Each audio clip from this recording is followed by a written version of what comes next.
Okay, hello. My name is Carlos, and I want to show you a game today that I've designed. Which, out of all the games I've designed, this is the one that my friends in my board game group have just uniformly all liked. Um, for that reason, I'd love to at some point partner with somebody to have it maybe more broadly available. And I'll just turn the camera around here and go right into it. Basically, for the most part, it's a card game. There's a stack of cards here. These cards are the setup. It does have some workers, two for each team. The game is a 1 to 2 player game at its base, although I have since come up with I think it's a 8 or 9 card expansion, which makes it play all the way up to 4 players.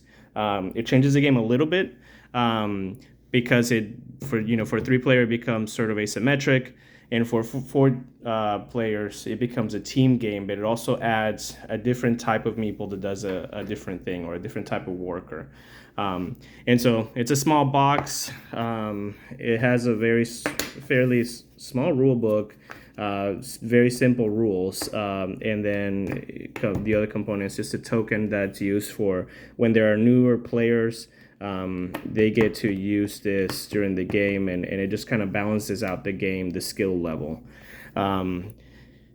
There's a red player, a yellow player, and a 2 player game, which is what I'm going to show. There are 3 actions, and I'm going to show what those 3 actions are. So this would be my player aid because I'm the yellow player.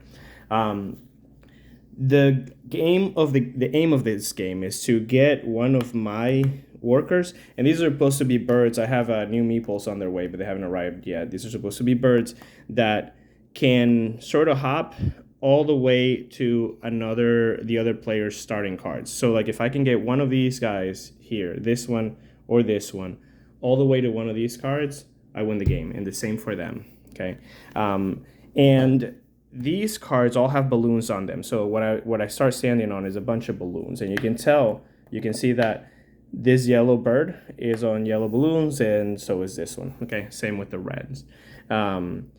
These birds, this type of bird in this game is very particular about what they land on, and so these birds are gonna only land on yellow balloons, and so each of these cards from the draw deck have yellow balloons on one side and red on the other. And so we're drawing from here. We have cards in our hand, and then we're playing them from our hand. So that first action is just placing a card. Okay, and that's sort of how the game board, or the playing surface, is populated. And a card can be played adjacent to any of your birds, so diagonal or orthogonally adjacent, as long as there's no card on it. And so for my first action, I could go here, and I start to populate the bird.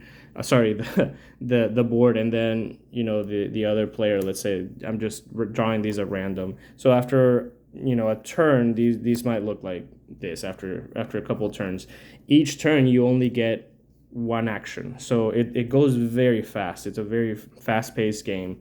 And so the second action is actually for the birds to move. And so the birds can jump to any adjacent card that has a balloon of their color. They don't like just flying, indefinitely. They like just jumping and resting. And so this bird could jump here, or this, sorry, I can't see with the camera. This bird could jump here, right? And so what happens when a bird does that?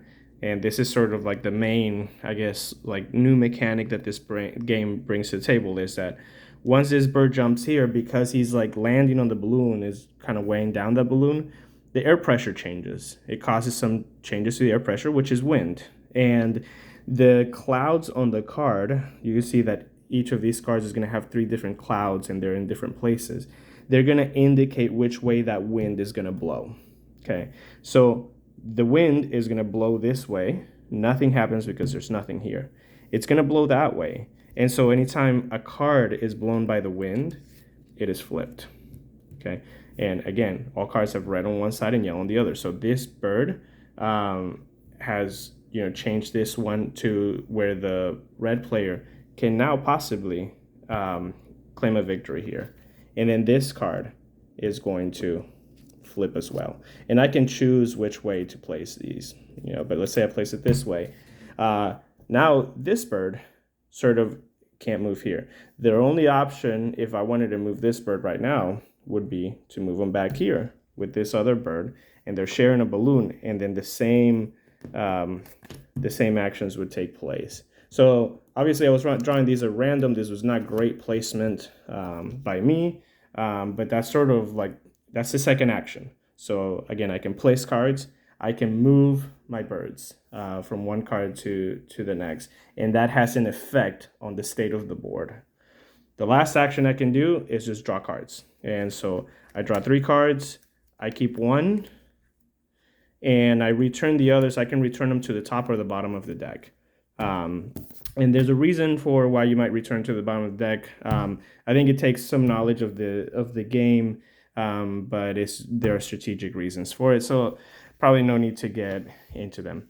So for the most part, that's the game. A few turns in, you will find yourself in situations where you are vying for specific spots that can start to control what the game looks like, and you may have 2 birds of opposing size caught up on a battle over here, while these two, maybe this one's trying to protect this card and this one's about to get it. So you really have to balance out which side you are prioritizing for your actions, whether you're drawing more cards to let the other player make a move before you make yours.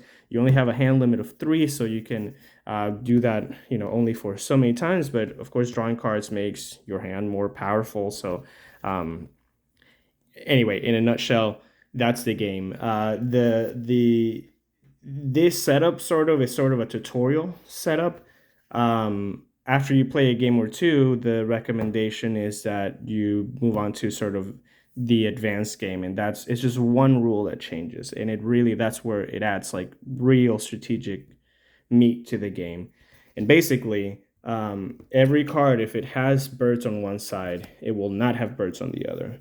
And the rule change there is that you can place cards on cards. Let's say this guy is here, as long as there are no birds on it.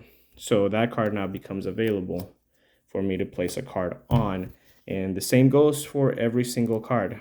These balloon cards, if they have a no birds on one side, they do have birds on the other side. So half the cards are sort of stronger for the yellow player, half the cards are stronger for the red player.